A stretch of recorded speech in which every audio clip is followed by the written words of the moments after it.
Assalamualaikum warahmatullahi wabarakatuh. Halo teman-teman semuanya, perkenalkan nama aku Syifa Zahra Malasjaya dengan NIM A540121038 akan mendemonstrasikan bagaimana cara mengeksplorasi, meramalkan, atau forecasting data di aplikasi Stata. Nah, teman-teman bisa dapatkan datanya dari World Bank, aku juga dapat ini dari World Bank. Dan kemudian teman-teman langsung copy aja semua data yang teman-teman punya. Kita copy dan kita masuk ke aplikasi Statanya. Nah, lalu kita klik ini data edit, dan ini kita klik kanan untuk paste datanya with variable name. Nah, karena data aku masih merah dan bisa dikatakan string ya teman-teman, jadi kita nggak bisa lanjut ke tahap selanjutnya. Makanya untuk mencegah agar data kita tidak string ini, kita dapat mengklik data, kemudian kita change or klik data, ada variable transform, lalu encode value label. Nah, langsung Stata ini tahu di mana data kita yang string atau merah. Nah, jadi teman-teman langsung klik aja, kemudian klik new numeric variable. Aku akan klik INF atau singkatan dari inflasi agar mudah diingat juga. Kemudian aku klik OK dan bisa lihat data kita voila sudah berwarna biru dan bisa digunakan untuk step-step selanjutnya. Nah, aku akan hide dari data yang merah string ini biar mudah untuk kitanya. Kemudian kita balik ke Stata yang home Stata ini, dan lalu kita akan melakukan yang paling wajib, syarat utama, langkah awal sebelum kita melakukan uji-uji yang lain. Yang pertama itu kita harus melakukan uji stasionaritas data. Karena datanya udah bisa digunakan ya teman-teman, jadi kita akan men-set dari waktunya itu dulu dengan t-set tahun, karena aku datanya tahun. Nah, kalau seperti ini maka datanya sudah dapat digunakan, dan kita langsung lanjut ke uji stasionaritas untuk agar data kita lebih akurat dan menjadi syarat dan langkah awal sebelum kita uji-uji yang lain juga nih. Nah, makanya kita langsung ke graphics dan time series graphs dan line plot. Kemudian kita tunggu, oke, sampai ini create, kita klik create, kemudian ya variable atau INF yang untuk kita tahu grafiknya nih ya, kita accept dan kita klik OK. Kita tunggu dulu. Nah, oke. Karena ini datanya masih banyak banget ya teman-teman, fluktuasinya itu masih cenderung naik dan turun, maka agar data kita stasioner ini kita dapat melakukan uji formal melalui uji ADF. Dan teman-teman bisa klik komen di sini, tapi aku akan langsung biar sat-sat aja di time series, lalu tes dan augmented decaveler.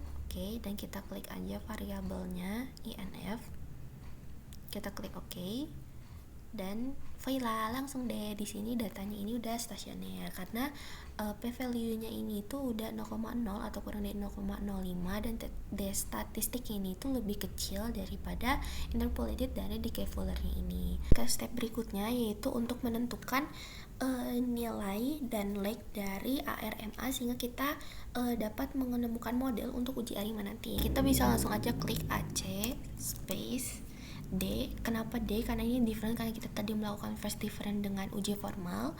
Kemudian kita titik INF.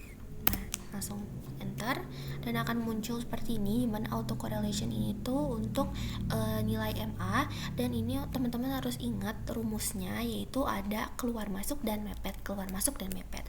Nah, maka karena ini udah keluar ya teman-teman, untuk selanjutnya masuk maka bisa dikatakan ini cut off di leg 1. Maka untuk nilai dari MA-nya ini yaitu adalah 1.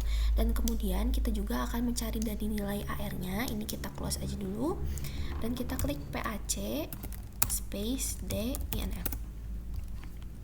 Nah, muncul, dan kita juga lihat teman-teman keluar masuk atau mepet. Nah, ini karena ini masih keluar berarti tidak cut off di sini. Ini juga sama, dan mulai pada leg ketiga ini bisa kita lihat bahwa keluar dan kemudian masuk di leg 4-nya. Nah, maka bisa kita katakan bahwa partial autocorrelation atau AR itu memiliki nilai ordo-nya ini itu sebesar 3 karena dia itu cut off-nya ini di leg 3. Nah, kita bisa X. Nah, maka kita sudah menemukan model sementara untuk ARIMA kita itu adalah ARIMA dalam kurung 3,11. Kenapa untuk ordo dari D atau sebagai integratednya ini itu 1? Karena tadi kita melakukan first different, maka jadi ordo P-nya 3 DI-nya 1 dan Q-nya 1. Nah, selanjutnya kita akan melakukan uji ARIMA dengan mencoba satu-satu model sementara kita, yaitu dengan ARIMA 311 tadi. Dan kita perlu mengetik formula ARIMA karena aku variabel INF. ARIMA dalam kurung 3,11 dan kita klik nolog ini agar kita tidak melihat proses iteration yang sangat banyak itu, jadi langsung di cling keluar hasilnya. Kita enter. Nah, kita bisa lihat hasilnya di sini teman-teman, bahwa dari nilai AR ini tuh p-value-nya ini tuh lebih dibandingkan 0,05, sehingga tidak bisa kita katakan signifikan.